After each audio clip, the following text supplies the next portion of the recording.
everyone, it's Donna with Embroidery.com. Have you ever wondered how some stitchers get their stitches to lay so smooth and flat? Well, they are railroading their stitches. I'll show you how to do that in just a moment. But first, I thought I'd go over 2 over 2 again. It never hurts to have a refresher course on a stitching technique, am I right?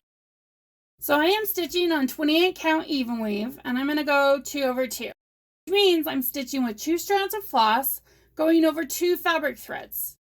As you can see, as I'm stitching, I'm actually counting the fabric threads as I stitch. My first stitch, I will count 2 threads over and 2 threads up. After that, I'll use that first stitch as a foundation stitch to keep me on track. Then I will count the rest of the stitches by either going over 2 from the top or over 2 from the bottom. I think that once you have a good foundation row, stitching 2 over 2 becomes really pretty easy. Okay, so now railroading your stitches. This is a stitching technique that helps you create smooth and flat stitches. When using 2 strands of floss, they will twist around each other, with one strand hiding behind the other.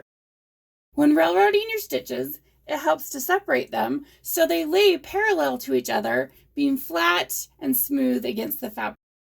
You can railroad both of your stitches if you like, but I usually only railroad my top stitch. So here in my example, I am going to do my top stitch by placing my needle between the 2 strands of floss to separate them, and then complete my stitch. This encourages the 2 strands of floss to lay side by side, smooth and flat.